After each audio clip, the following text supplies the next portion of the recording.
Good afternoon, everybody. It is the 23rd day of January 2018, another episode of the Past Ball Show. I'm John Pielli. As always, happy to be with you. Lots of stuff we're going to get into today. The Baseball Hall of Fame announcement will be tomorrow at 3 p.m. There are a couple topics I'm going to hit up towards the end of the show, but before I get into that, Terry Cummings played 18 years in the NBA, was a two-time All-Star, and is doing outstanding work since he's been done playing in the early part of 2000s, and he joins the program right now. Terry, John Pielli in New Jersey, I appreciate In my rookie year Paul Silas with the Clippers. Then when I got to Milwaukee, and that's just, high school was Horace Howard. And the PT and training that he gave me in high school. College was Ray Meyer. First year Paul Silas. Then I got to Milwaukee, and they had the greatest teacher that you could ever want for a young kid that's wide open and talented, and that was Don Nelson. Nelson pretty much told me, look, he put me in a space, told me, this is what I need you to do. You can do all the other stuff, but this is what I need you to do. And that was the first time anyone had really said to me, this is all I want you to do. And so my focus was rebounding, scoring, and guarding the biggest guy on the floor. And then when I left there, I got to play for some great coaches. I played for Larry Brown, which was a great, me and him have a great relationship. And people would always try to make it antagonistic because they would say, well, he said, no, TC said this about Larry, Larry said this about TC, but there were things that we would say to each other when we talked, and we talked a lot. And so we never took it personal. We just sat down and were honest and clear with each other. And I think these coaches in particular were really advantageous for me because the greatest thing that came out of it was that they allowed me to become a man. And they didn't treat me like a young boy. They treated me like the mature person I was even in my teen. When I came in the league as a 21-year-old, they respected the man, and the man grew up to be a man, So it's a group of them. No, so true. And I tell you, you obviously, had the opportunity to play for so many great minds. I mean, people that have, revolutionized the game within their own thinking. So it was, it was good to be able to, first of all, to have, their influences, but also on you a little bit to be able to pick, each one of them's brain a little bit. Yeah. And I mean, even George Carlisle, I played for him in Seattle, which was a tremendous opportunity for me because Yeah. I think he, like the Don Nelson, they were innovators of the game, especially when it came to the pro game. And then playing in New York, Philadelphia, went back, I played for Larry Brown in San Antonio, and then he brought me into Philadelphia, played with him, and Allen Iverson and his crew. And then just winding up in Golden State with Gary St. Jean, who was the GM there, but who had been an assistant coach in Milwaukee in the 80s when I played. So it was a group of guys that just, they saw it in me as a younger man, and as I got older, they kept bringing me back into their regimes of what they were doing because where I've been represented as a seasoned vet was necessary for that younger group coming in. And so they brought me in to mentor, to teach, and then fortunately I was still healthy and could still play. And once again, John Pielli joined by Terry Cummings. Now, I got to ask you this question. As a person that was, very successful in the NBA for a long time, the game has kind of changed a little bit. It isn't as much of a big man's game as it used to be. A lot is based off of the three-point shot. A lot of things are different in the game today as opposed to when you played. What would you have to say about the change in the game today as opposed to when you played? Well, I think it's transitional. The NBA is a transitional place right now. They're rebuilding their brand. And there's only a few teams that are really, really good, and the rest of them are kind of in the middle of the road or below. And this is not the first time the NBA has been here. It'll do well. It'll do what it needs to do to climb out of this particular place. Because the years prior to myself coming in, right after the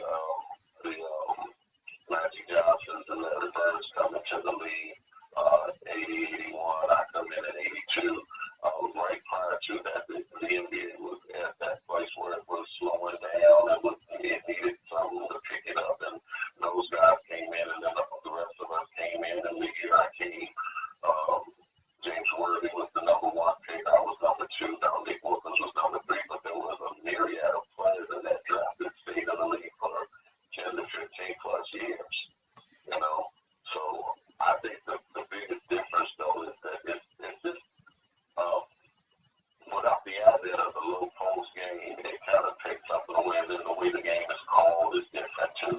That we were allowed to touch each other and to feel,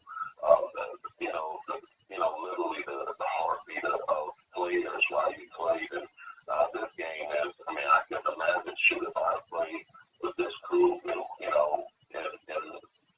my prime, I would have easily got a 30-point score away. You can't touch anybody, and it's just, this game it was very difficult for me to watch, and then I had to learn to watch it from a different perspective and understand that this is how they play. They play a different way. We can't measure them by how we play. We just have to accept this is how they play.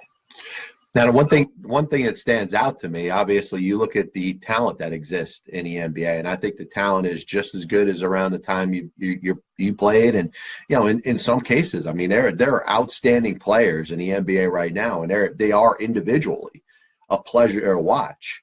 What I'm having a hard time seeing, and this is just my opinion, if you disagree, let me know. I just don't see as much in regards to the best teams. You go 1 through 8, 1 through 9 on a roster, and you see that camaraderie that exists that I saw when I was growing up in the 80s. I don't think it's as much talent, and I think the way to look at it is what you said was part of it. Because I don't think what you do is look at it from the individual perspective alone, because you said that in dealing with the teams, because there were much better teams back then. But on the other side of it, if you think about it, most of the teams in those 80s, that time period that I played in, you had about 6, 7, 8, 9 guys on that team that could really flat out play, could play for anybody on any other team. And then you would have guys, like this group of players that are playing now, you have a handful of them that are really, really good, just a handful, but that was not so in the 80s. So in the 80s, you had teams that were stacked with guys that could start on anybody's team and score 20-plus points a night because they had an eye for the basket. They knew how to put the ball in the hole, and knew how to defend, and knew how to play in the team concept of things.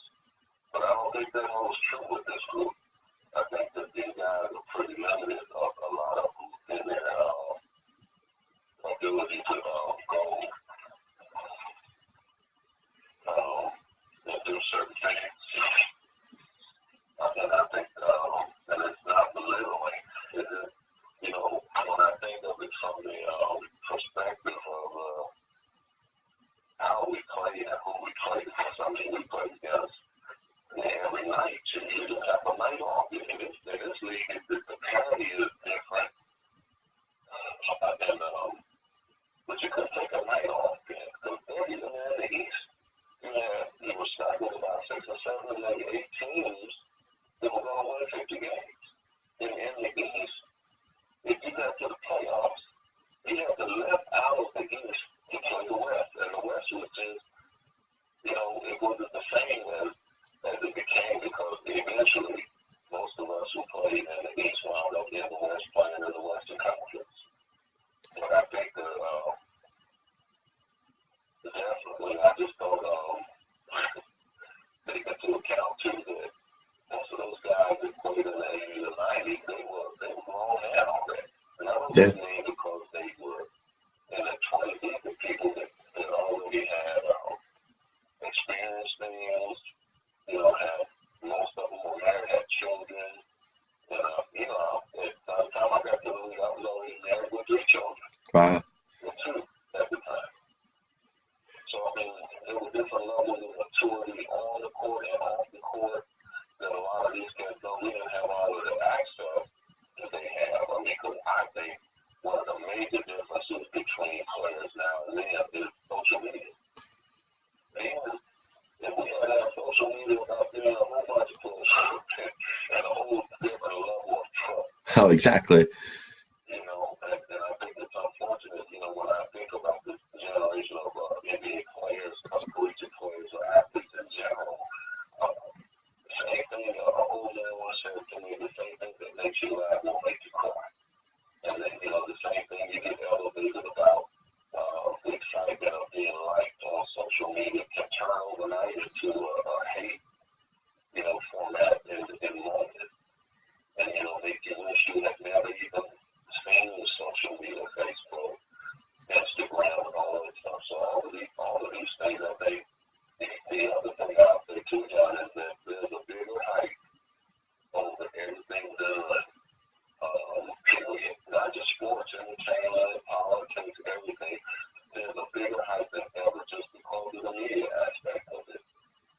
No, it's so true, man. I tell you, it's a lot of stuff that I discuss on this show. I mean, it's the media, the way the landscape is, the media just isn't the same as it used to be.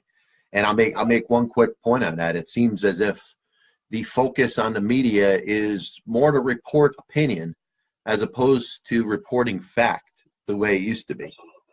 Things were cut and dry, and the stories that were reported was this is true. Now you have that old opinion column, which you used to see in the back of the newspaper. Let's say page 11, page 12 would have the big context opinion, and you get people's perspective on that page. But the front page used to be, all right, this is the meat and potatoes of exactly what's going on. And you don't see that anymore. I think that's because we just entered into a place where propaganda is more important than factual information, and most factual information requires one thing that most people tend not to want to do, and that is proof. And proof is really, one taking the opportunity or the time to literally find out if what they are about to say can hold up on its own without all of the extra, pastries that go with today's society or not, and it's a shame because it's a whole reflection of who we really are. We can't even take time to look at something and see it for what it is and call it what it is. Instead, we would rather look past it and call it something else because we don't want to offend it. But offense is something that comes whether you're doing the right thing or the wrong thing. It's not like something you can pick and choose. I mean, you just really, it boils down to whether you choose to be a person of integrity and character or not. No, so true. Listen, Terry, before I let you go, anything you want to bring up in regards to anything that you want to promote? Well, just that, I've started rebranding Terry Cummings, so we're doing a lot of things, and we're starting with a company called 500level.com, and 500level.com is producing a high-grade t-shirt for me, my company's brand on it, and just because I've been away for about 17 years. I retired in 2000, and I just took 17 years off doing other things, but I'm rebranding myself to get back out, not to, be a star, and I'm just doing what I need to do to create exposure for the things I want to do, build community centers around the country and put them in places where they can give benefit to people for more than 2-3 days a week. And I'd like to see them over 6 or 7 days, health care, educational purposes, computer literacy, and looking just to be involved in doing bigger and better things. So that's pretty much what I'm doing, but I appreciate this time with you, John. Hey, Terry, listen, I really appreciate you being part of the program, and hopefully we could talk again soon, man. I really appreciate the content, and best of luck to everything that you're doing. Thanks. And it was Terry Cummings, longtime NBA power forward, and I do want to apologize. Certain parts of that interview were a little bit off in regards to being a little muffled, voice being a little bit down, and I do apologize for that. That means that's more work for me. So after I finish the program, that means I got to get that sound up. So if there's anything that you're looking to listen to that you weren't able to hear, you will hear it on a replay, because I'll make sure that whatever issues were there corrected. So I do apologize for that. It happens sometimes. Sometimes it's the level of the phone connection, and I got to be honest, there was no way that I could have raised the volume at all. It was already at the peak level, and it's just unfortunately the nature of the business. So I do appreciate everybody for tuning in, and hopefully for what you guys were able to hear in regards to the Terry Cummings interview. I hope you got a lot out of it. A guy that certainly had a lot of success in the NBA, a lot of ties to some great coaches, whether it's Don Nelson, Larry Brown, George Karl, a lot of guys that have been innovators in the game and have helped shape the game into what it is. And he also played in a time, which I've said for a long time, it was one of my favorite times following the NBA. And it was the younger part, thinking of the 80s, but I was not very old. I was just a little kid. But I just remember, you had 12, 15, 17 teams that could go out there and win a playoff series or maybe even an NBA championship. And the depths of the rosters that existed there. You had some really good players, but you also had some very stable players that were going to be consistent for 15 years. You don't seem like you have that right now. The NBA seems very top heavy. There are stars. I think some of it has to do with the maturity level of somebody going into the NBA at age 18 or age 19, at age 20, when it was just about guaranteed. As we hit the halfway point here in the Pass Ball Show, reintroduction coming. Once again, this is John Pielli. Number, if you want to be involved in the program, is 732-364-3598. Terry Cummings joining the program. A lot of good stuff that he got into there, but the fact that he played in the 80s and played in the 90s, I think it's a good debate. I mean, people could talk about how good the NBA is right now. I think it's competitive. It's fun to watch. I think I watch, or maybe the average younger fan may watch the NBA now for the stars, to watch a LeBron James play, to watch a Steph Curry play, to watch some of the best in the game do what it is that they do. But I tell you, from a team standpoint, you have an average game on TNT, and you don't see the depth.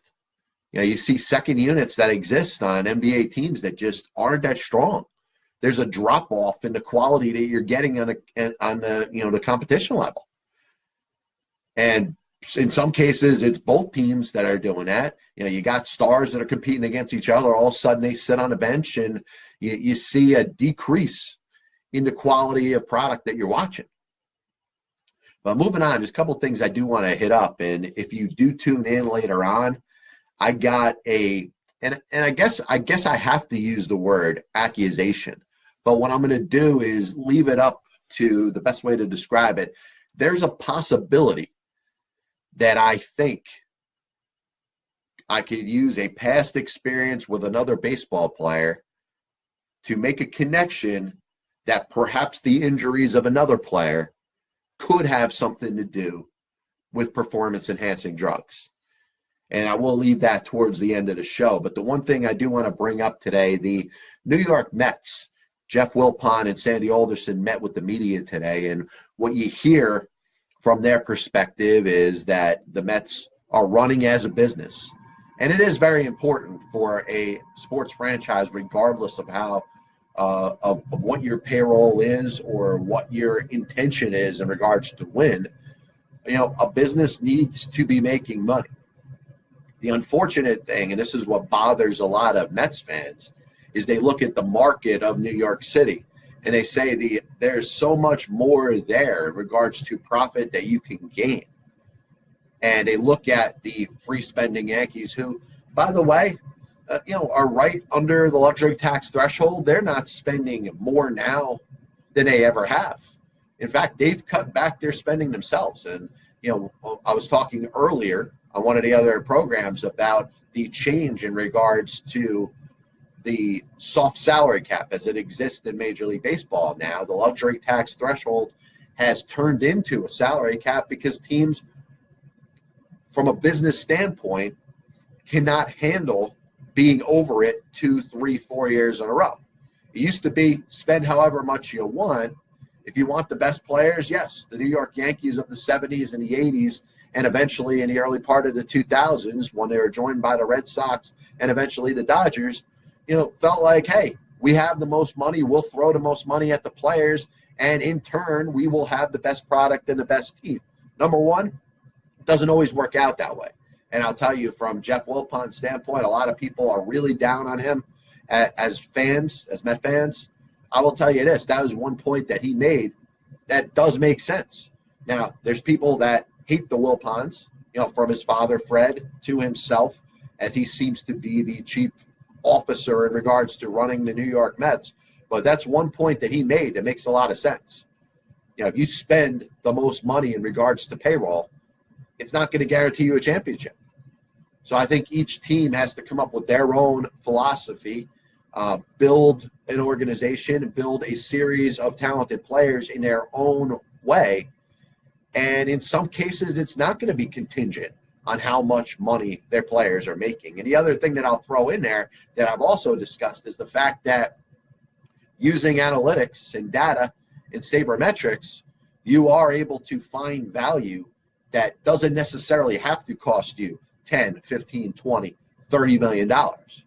There are some players that were compared today on MLB Network that their overall career trajectories are fairly similar. If you look at the last couple of years of performances, last year you compare Eric Hosmer to Logan Morrison. How much is Eric Hosmer expected to make in regards to free agency as opposed to Logan Morrison?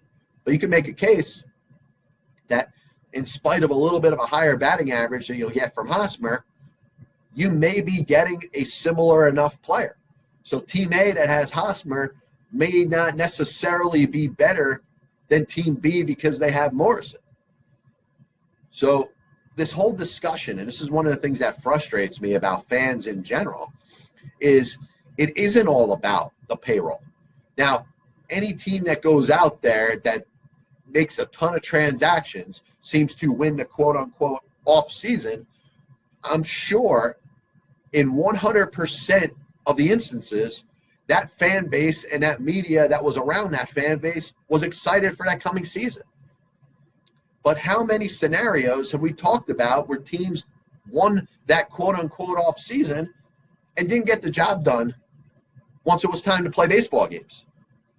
You got the 1992 Mets, who are the worst team money can buy. It was in Bob Klapisch's book.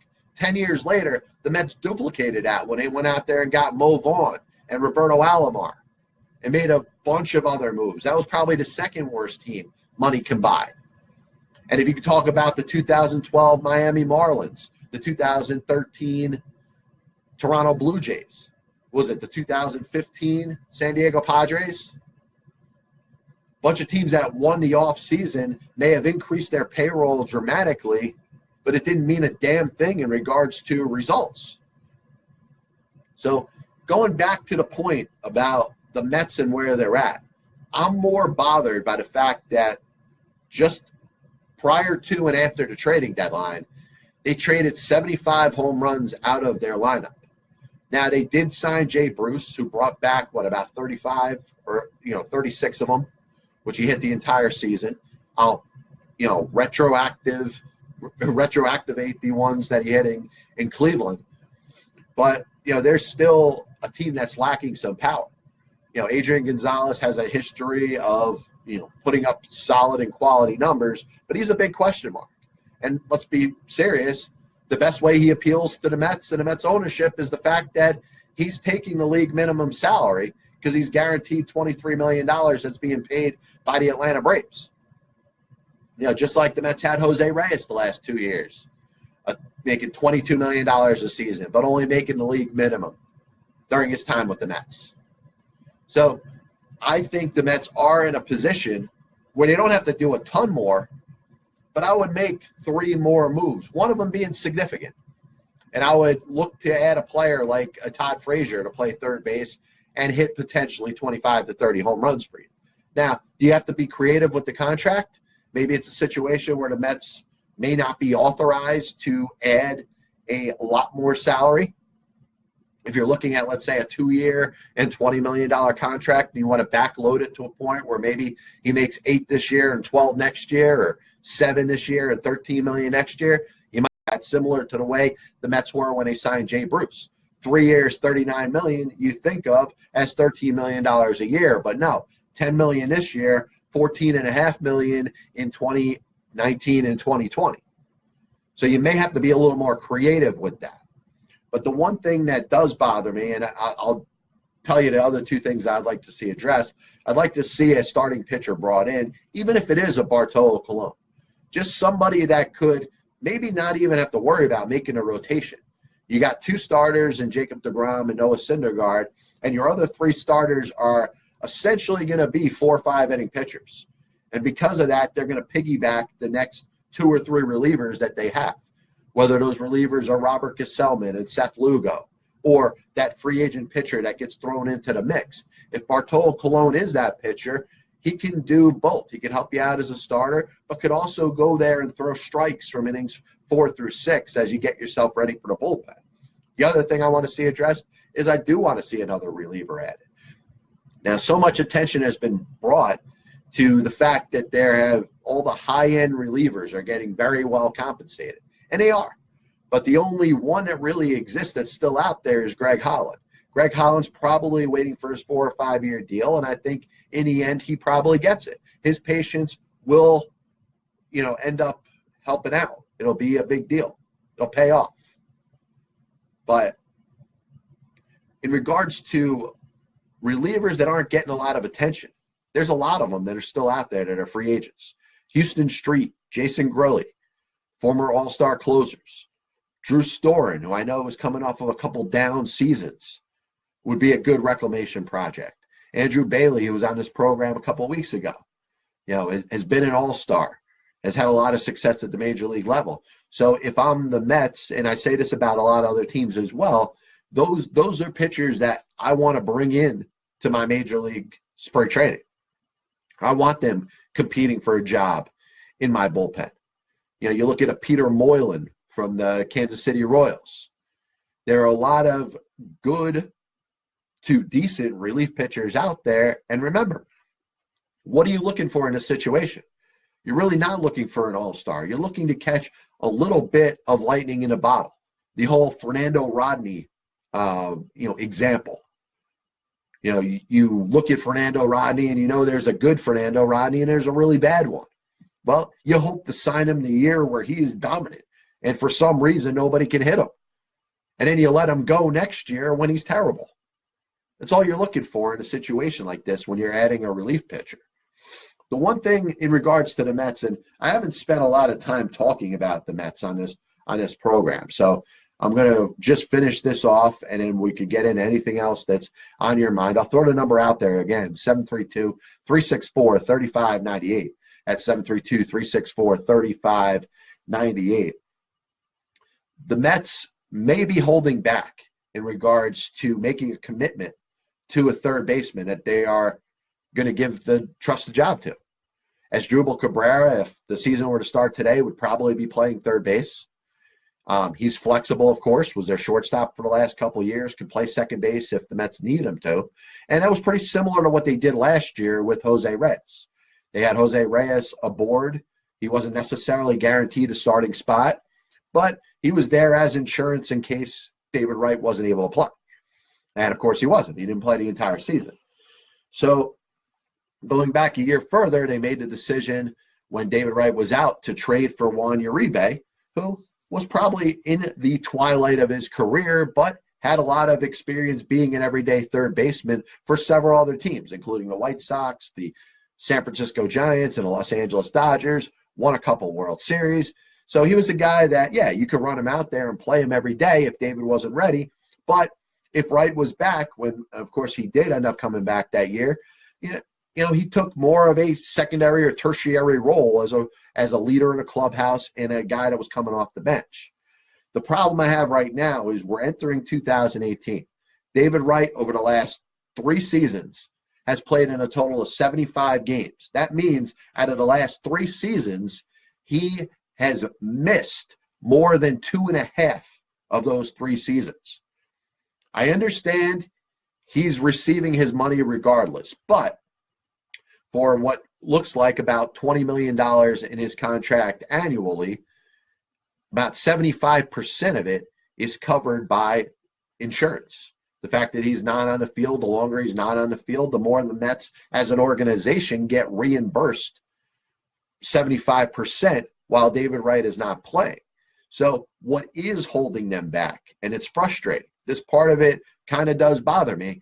The fact that there's the thought, what do we do if David Wright can play? Or if he's healthy enough to be in a lineup? What do we do with Todd Frazier or Mike Moustakas or Eduardo Nunez that we brought in here to play third base? I think, number one, it's a risk you have to take.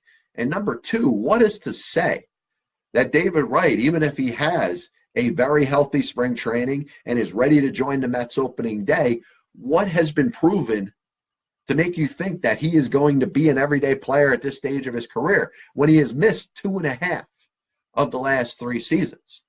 So my answer to this is at some point you have to fill the position. And I make the comparison out to the job world today.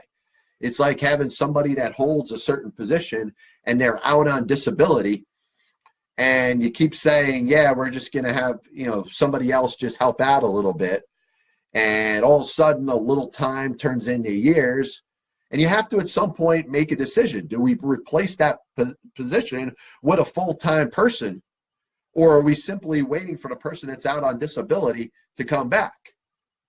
The Mets, right now, I don't think are being very smart with this, and I don't think they have to throw out a huge contract in regards to replace David Wright at third base. I don't think Moustakas is a guy that I would have wanted on the Mets anyway. I think Todd Frazier off of a 2-year contract, pretty similar to what I just said before. Maybe backloaded if it helps you. The Mets next year have Jeurys Familia, AJ Ramos, Matt Harvey amongst free agents. So that's a considerable amount of money that's coming off of their salary for next season. So if you backload the contract, you're paying Bruce a little more, you pay Todd Frazier a little bit more next season, that money ends up kind of balancing out. But the frustrating thing, and I look at David Wright, and I tell you, I respect him. I think he's been a great Met and certainly was on pace to potentially be a Hall of Famer.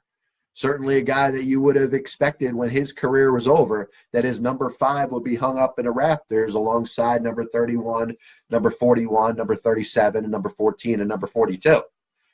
It doesn't look like that's going to happen now because, the odds of David Wright playing right now and playing at a high level are not very good, which more fortifies the reason that I was saying that you probably should look to replace him. Yes, if he's in the dugout, if he is healthy enough to play, he's not going to play 150 games. He's not going to play 140 games.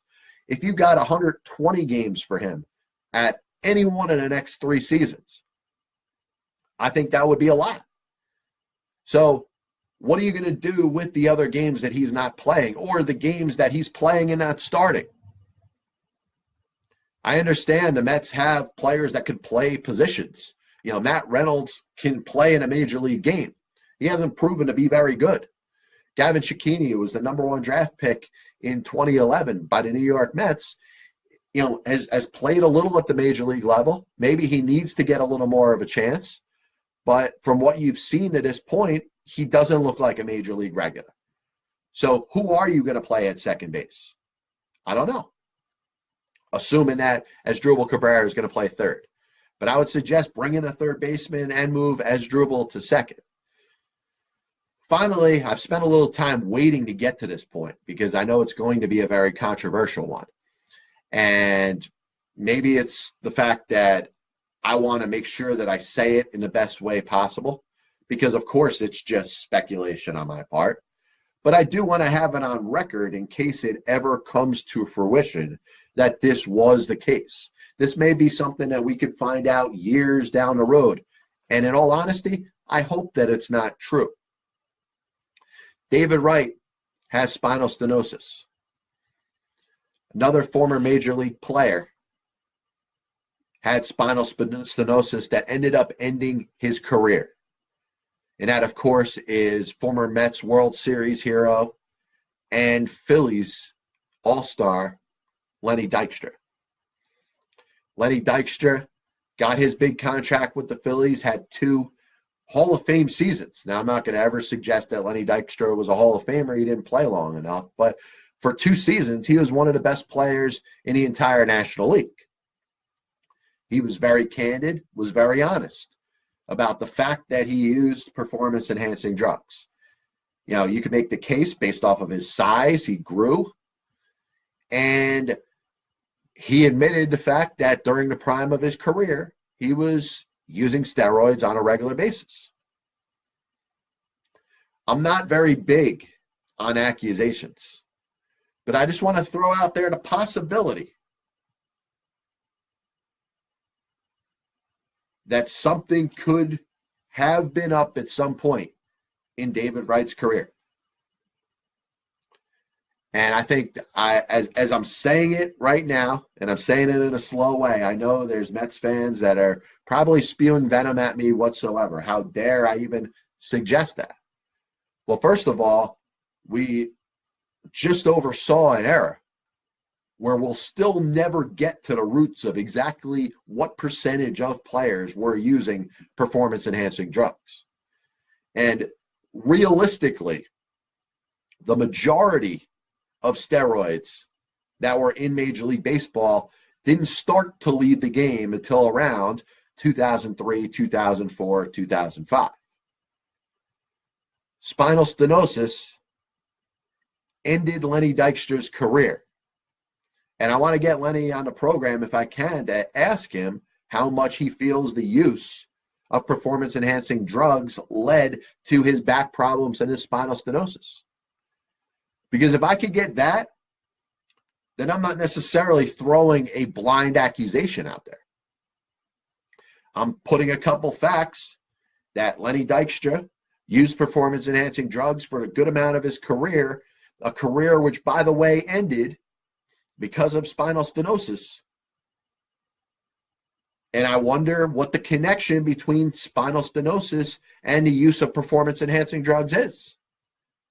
And if I could find one, or if one can be proven, then I don't think it's such a blind, at least suggestion, that perhaps David Wright dabbled at some point of his career with the use of some sort of performance-enhancing drug. It's something worth thinking about. Now, I have this on record in regards to saying it. So David Wright, the honest person that he is, he's very forthcoming. If this is something that he did, which I don't think he should have to answer to, but the guy, the way he exemplifies himself, will at some point feel some guilt if that was the case. And I would expect, maybe not soon, maybe somewhere down the road, that he will be honest and candid about it. And if he doesn't say anything, then I'll just simply assume that I was wrong. And I think it's that simple. But I think there is some connection from spinal stenosis and the use of performance-enhancing drugs. It was proven to be a connection with Lenny Dykstra. Is it with David Wright? I think if it is, at some point he'll say something about it. But from the Mets' perspective, what they need to do is they have to fortify third base as if David Wright's not going to be there next year.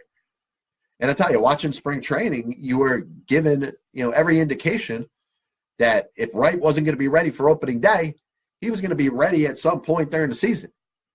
Never happened. I know he had the rotator cuff surgery. It seems to be one injury after another.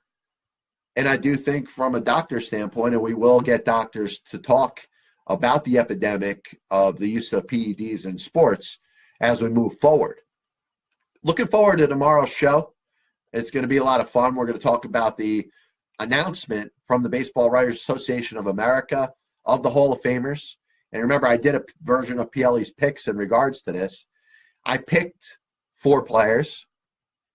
And I believe, if I can remember them off the top of my head, Vlad Guerrero, Jim Thome, Chipper Jones, Edgar Martinez, I predicted that Trevor Hoffman would fall a little short again. And how amazing would it be if there was 5 people elected from the Writers Association? That's something that hadn't been done since the late 1930s. And remember, the Hall of Fame just started in 1936, the announcement and the of players that were in there. So we're talking about years that hadn't been covered yet. That's why 5 players were elected, each of the first 3 or 4 years. As time has gone by, it's gotten a little harder. But there's a very good chance that we could see 5 players elected tomorrow at 3 p.m. So I'm very excited for that announcement. And we'll obviously do a lot in regards to that. I got some other guests planned for the week. Big thanks to Terry Cummings for joining the show today. A lot of great stuff in regards to basketball and his career and his life. And once again, apologies for anybody that had a muffled connection there. I'm going to fix it for the replay. Be back with you tomorrow, 6 o'clock. God bless you. And as always, I'll see you on the other side.